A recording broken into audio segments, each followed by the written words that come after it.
نحمدہ ونصلی ونسلم علی رسولہ الکریم اما بعد فاعوذ باللہ من الشیطان الرجیم بسم اللہ الرحمن الرحیم۔ محترم و معظم و مکرم سامعین و ناظرین، آج جس عنوان پر ہم نے گفتگو کرنی ہے وہ ہمارے معاشرے کی، ہماری سوسائٹی کی مختلف نوعیت اور مختلف اقسام کی دعوتیں ہیں، جس میں سے بعض دعوتیں وہ ہیں کہ جن کو سنت کا درجہ حاصل ہے، دعوت کرنا بھی سنت ہے اور ان میں شرکت کرنا بھی سنت ہے، دعوت کو قبول کرنا بھی سنت ہے۔ بعض دعوتیں وہ ہیں کہ جن کے اندر شرکت حرام ہے اور ناجائز ہے، ان کا کرنا بھی، ان کا بلانا بھی، ان میں جانا بھی ناجائز۔ جہاں معاصی کا ارتکاب ہو، جہاں سیئات کا ارتکاب ہو، جہاں اللہ اس کے رسول کی نافرمانی ہو، جہاں کوئی رقص، سرور اور دیگر فحش قسم کے پروگرام ہوں، یا اس طریقے سے کتوں کی اور مرغوں کی اور بٹیر کی اور تیتر کی لڑائیاں، اور ریچھ کتے کی لڑائی اور دنگل، تو اس ٹائپ کی اگر کوئی دعوت دے بھی صحیح تو ناجائز اور جانا بھی ناجائز۔ تو نتیجہ یہ ہے کہ بھائی بہت ساری دعوتیں ایسی ہیں کہ جن میں شرکت کرنا ناجائز ہے، بہت ساری دعوتیں ایسی ہیں کہ جن میں شرکت کرنا جائز فقط نہیں بلکہ سنت ہے،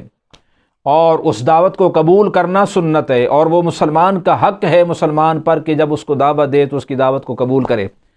ایسی دعوت کہ جس کے اندر کوئی گناہ اور معاصی کا ارتکاب نہ ہوتا ہو۔ ہماری دعوتوں میں سے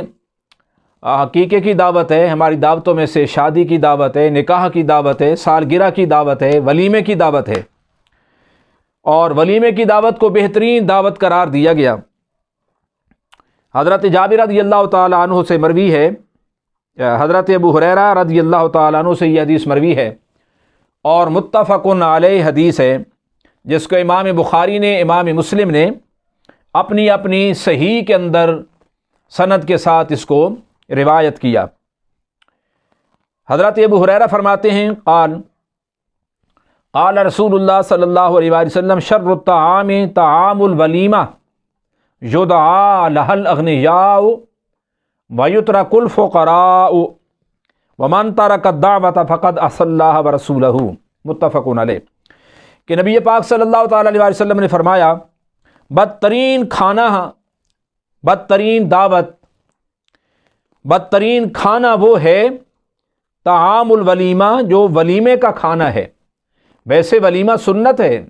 ولیمے کا کھانا سنت ہے، ولیمے میں جانا سنت ہے، مگر جس نوعیت سے اور جس وجہ سے نبی پاک صلی اللہ تعالیٰ علیہ وسلم اس کو شر الطعام کا درجہ دے رہے ہیں کہ بدترین کھانا ولیمے کا کھانا ہے، کس وجہ سے؟ فرمایا یدعا لها الاغنیاء ویترک الفقراء، جس دعوت ولیمہ کے اندر بڑے بڑے سیٹھ، بڑے بڑے مالدار، بڑے بڑے چودھری، بڑے بڑے وڈیرے، بڑے بڑے ٹھاکر اور بڑے بڑے دولت مند تو بلا لیے جائیں، لیکن اس معاشرے کے اندر گسے پٹے، غربا، یتامہ، مساکین اور تنگ دست لوگ، نادار لوگ کو چھوڑ دیا جائے، ان کو اس خوشی کے موقع کے اندر بلائے ہی نہ جائے، شریک ہی نہ کیا جائے، تو فرمایا ایسا ولیمے کا کھانا جو ہے وہ بدترین کھانا قرار پائے گا۔ وَمَن تَرَكَ الدَّعْوَةَ فَقَدْ عَصَى اللَّهَ وَرَسُولَهُ، جس نے مسلمان کی دعوت کو ترک کر دیا، رد کر دیا اور مسترد کر دیا، فرمایا اس نے اللہ اس کے رسول کی نافرمانی کی ہے۔ اور حضرت عبداللہ بن عمر رضی اللہ تعالیٰ عنہ کی روایت میں تو فرمایا کہ من دعی فلم یجب فقد عصى اللہ ورسولہ، جس کو دعوت دی گئی ہے اور اس نے دعوت نہیں قبول کی، اس نے اللہ اس کے رسول کی نافرمانی کی ہے۔ ومن دخل على غیر دعوت دخل سارقا وخرج مغیرا، اور جس شخص نے سرے سے بلایا ہی نہیں گیا، بن بلائے مہمان جا بنا ہے، تو فرمایا جب داخل ہوگا اس ولیمے میں یا اس دعوت کے اندر تو اس کی حیثیت چور کی ہوگی، اور جب بغیر اجازت کے، بغیر بلائے وہاں سے کھا پی کے تناول فرما کے نکلے گا تو اس کی حیثیت غاصب کی ہوگی۔ نتیجہ یہ نکلا کہ بن بلائے جانا نہیں چاہیے، اور جب کوئی بلائے، جب تک کوئی شرعی وجہ نہ ہو ممانعت کی، نہ جانے کی، تو پھر اس کے اندر جانا چاہیے، اس دعوت کو چھوڑنا نہیں چاہیے۔ جہاں ہم اپنی چھوٹی چھوٹی خوشیوں کے اندر رشتہ داروں کو بلاتے ہیں، عزیز و قارب کو بلاتے ہیں، دوستوں کو، تعلق داروں کو بلاتے ہیں، اس دعوت کے اندر چاہے عقیقے کی ہو، نکاح کی ہو، شادی کی ہو، ولیمے کی ہو، سالگرہ کی ہو، اس معاشرے کے غرباء، مساکین اور کمزور طبقے کو ضرور شامل کرنا چاہیے، ورنہ وہ ہماری دعوت شر الطعام ہو جائے گی۔ اللہ سے دعا ہے اللہ تعالی ہمیں عمل کی توفیق عطا فرمائے۔ وما علینا الا البلاغ۔